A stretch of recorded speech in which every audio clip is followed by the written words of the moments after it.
आ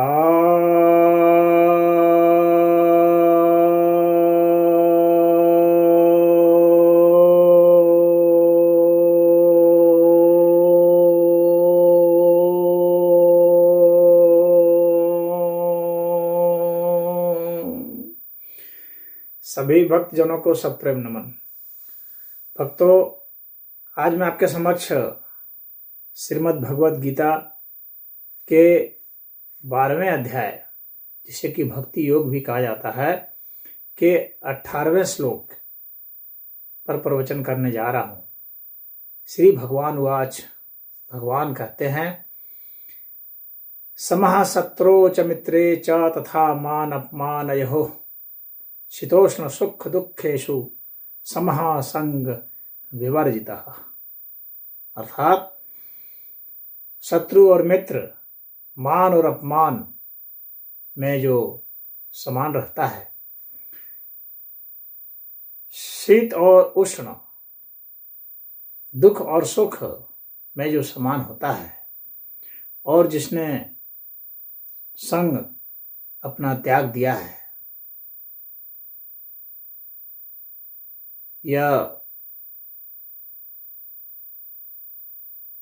आधा ही श्लोक है। एक तरह से इसका पूरा जो है तात्पर्य 19वें श्लोक में आएगा, परंतु यहाँ पर इतना है कि जो ऐसा कर देता है तो उसके बाद आगे में होगा कि भगवान जो है, वह व्यक्ति जो है भगवान का बहुत प्रिय है। तो यहाँ मुख्य रूप से भक्त का क्या अलग अलग संदर्भ में जो विपरीत भाव है, उसमें भक्त किस तरह से समभाव को प्राप्त होता है, उसी को दिखलाने के लिए यह है। तो यहाँ पर कह रहे हैं कि शत्रु और मित्र में जो सम है, भक्त के लिए न कोई शत्रु होता है और न ही कोई मित्र होता है, क्योंकि उसके लिए तो सब ईश्वर ही है। चाहे शत्रु हो चाहे मित्र हो, ईश्वर ही है। तो जब ईश्वर ही सब है तो फिर तो वह सम होगा ही होगा।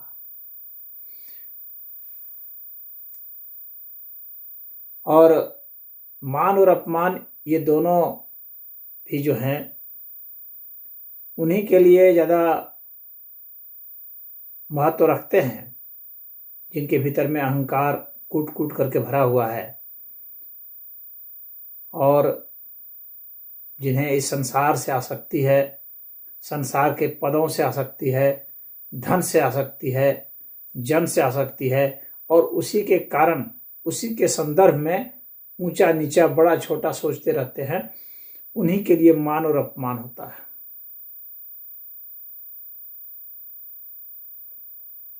जिनके लिए कोई पराये हैं, उन्हीं के लिए कोई अपना है। जिनके लिए कोई अपना है, उनके पराये होंगे ही होंगे। और वैसे में मान और अपमान दोनों होते हैं, और दुनिया की कभी भी कोई ऐसी अवस्था नहीं आती है जबकि आपको सदा मान मिले, या कभी ऐसा नहीं होता कि आपको सदा अपमान मिले। तो ये मान और अपमान तो आने जाने वाली चीजें हैं। कभी ऐसा नहीं होता कि सदा आपको धन मिले, कभी ऐसा नहीं होता कि सदा आप निर्धन हो, कभी ऐसा नहीं होता कि आप सदा सुखी रहें, कभी ऐसा नहीं होता कि आप सदा दुखी रहें। ये तो बस आने जाने वाली चीजें हैं, ये क्षणभंगुर चीजें हैं, अनित्य हैं। परंतु मनुष्य का दिमाग इसी में अटका हुआ है, उसका मन यहीं पर अटका हुआ है, उसका चित्त, उसका अहंकार यहीं से जुड़ा हुआ है, इसलिए वह सदैव पीड़ित होता रहता है। परंतु भक्त के लिए मान और अपमान कुछ महत्व नहीं रखता। वो अपमान मांगता ही नहीं, मान मांगता ही नहीं, दोनों में ही संभाव रहता है। तो क्या उसे यह फील नहीं होता है? फील होता है, लेकिन उसके अंतःकरण में कोई विकार नहीं आता। वह जानता है कि अमुक आदमी मेरा अपमान कर रहा है, वह जानता है कि अमुक व्यक्ति मेरा सम्मान कर रहा है, लेकिन दोनों ही परिस्थितियों में वह अपनी सम भावना को बनाए रखता है, अंतःकरण में विकार नहीं होने देता है। वहां पर वह बिल्कुल स्थिर रहता है, शांत रहता है, अछूता रहता है। यहाँ की तरंगों को उसको प्रभावित नहीं करने देता। शीतोष्ण सुख दुखेषु, यानी शीत और उष्ण दोनों ही स्थितियों में।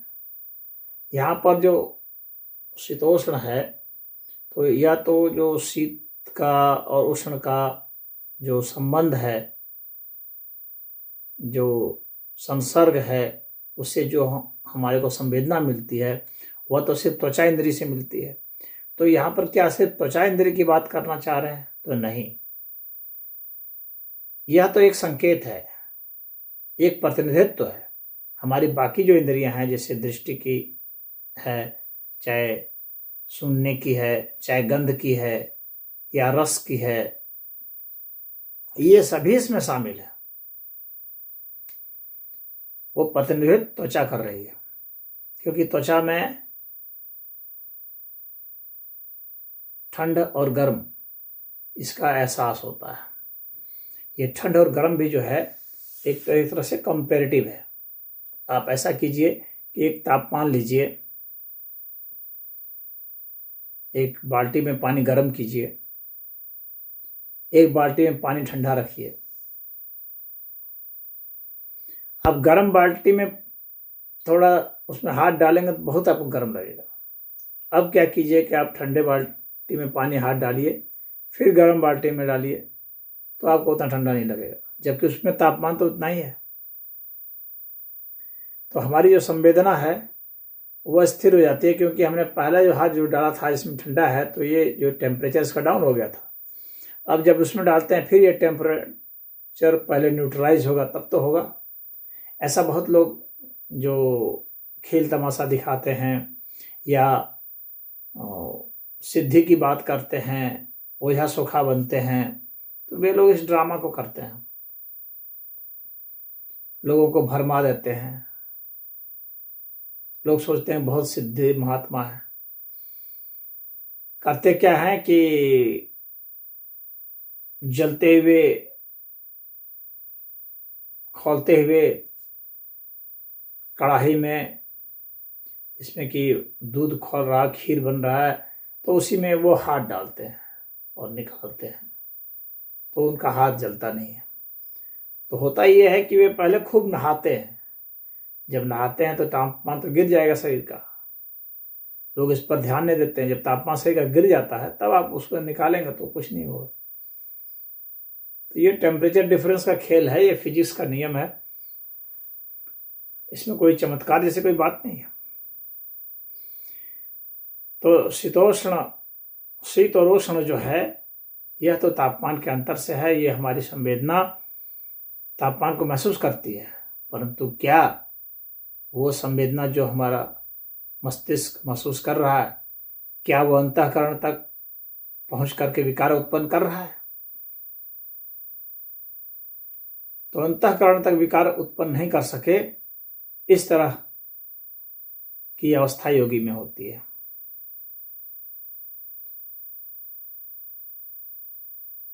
सिखों के गुरु के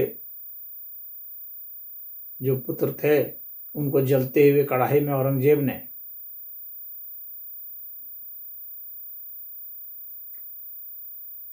डाल दिया था, परंतु उन्होंने इस्लाम कबूल नहीं किया था। तो कहा गया था कि इस्लाम कबूल करो नहीं तो डाल दिया जाएगा, लेकिन नहीं कहे और कढ़ाई में जल गए, परंतु उनके दिमाग में कोई विकार नहीं आया। तो इस तरह के महान त्यागी लोग हुए हैं, जिनको कढ़ाई में डाल दिया गया, झोंक दिया गया, जिनको आरे से चीर दिया गया, परंतु उनके मस्तिष्क में कोई विकार नहीं आ पाया।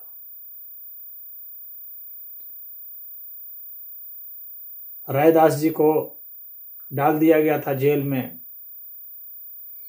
और खाने को नहीं दिया जाता था।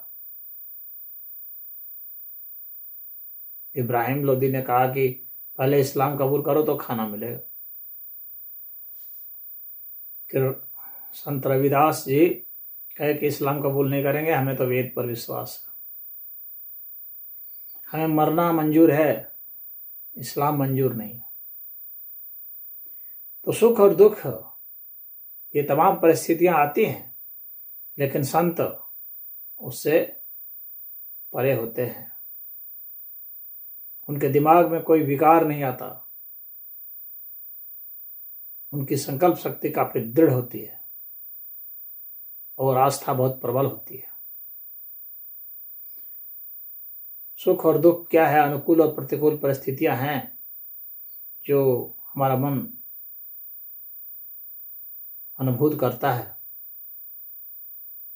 लेकिन वही उसकी तरंग अगर अंतःकरण में नहीं जाए, चित्त में नहीं जाए, कोई विकार नहीं उत्पन्न करे, तो सुख और दुख आ करके लौट जाते हैं, भीतर छू नहीं पाते। उसका सर्किट बहुत छोटा होता है, जाता है मस्तिष्क से, मन से होकर के घूम करके वापस चला जाता है। चित्त के ऊपर उसका कुछ भी असर नहीं होता। ये उनके लिए है जिन्होंने वो समता हासिल कर ली है। और गीता में कहा गया है एक जगह, समत्वम योग उच्यते। योग वही है जो समता ले आए, समानता ले आए। हमारे विचार, हमारे भाव और हमारे चित्त पर वो समानता बनी रहे। और जिसमें समानता होगी वही न्याय भी कर सकता है। जिसमें समानता नहीं है, समता नहीं है, वो न्याय नहीं कर सकता। तो यह जो समत्व भाव है हर परिस्थिति में, तो उस व्यक्ति को ब्लैकमेल नहीं किया जा सकता। ब्लैकमेल आप उसी को कर सकते हैं जिसमें समत्व नहीं है। जिसकी कोई नस कमजोर है, आप उसकी वह नस दबा सकते हैं। किसी को धन की बहुत जरूरत होती है, धन के बगैर छटपटाने लगता है, आप उसको धन से वंचित करके आप उससे अनर्गल कोई भी काम करा सकते हैं, यानी उसकी समता भंग हो जाएगी तुरंत। जिसके बच्चे उसकी कमजोरियां हैं, उसके बच्चे का अपहरण करके या बच्चे को सता करके आप उससे जो चाहे सो करा सकते हैं, उसकी समता भंग हो जाएगी।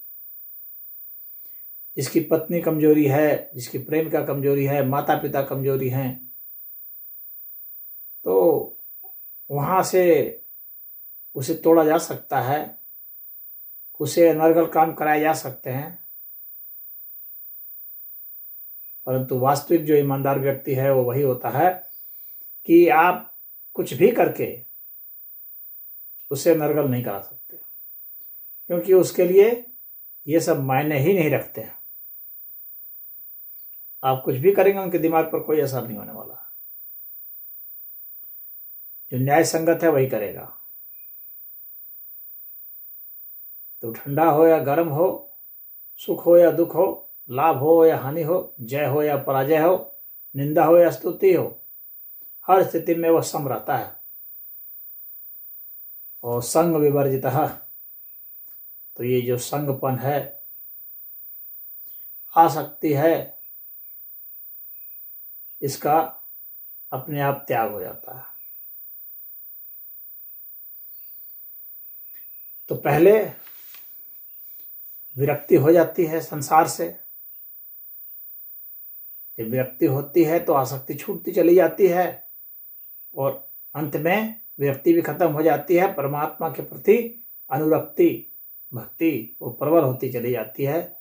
और भक्ति की अवस्था में आसक्ति, विरक्ति ये दोनों ही समाप्त हो जाते हैं। जैसे कोई लकड़ी हो, उसे जला दिया जाए तो लकड़ी भी समाप्त, धुआं भी समाप्त, अग्नि भी समाप्त, खाली राख बच जाती है। तो ये विरक्ति भी समाप्त है और आसक्ति भी समाप्त है।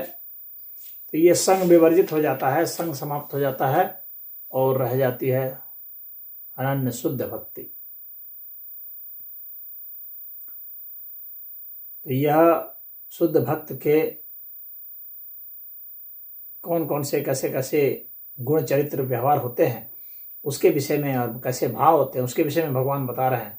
यह जो है समभाव के लिए कहा गया है। यह इसमें सारा जो जोर है वो समता पर है।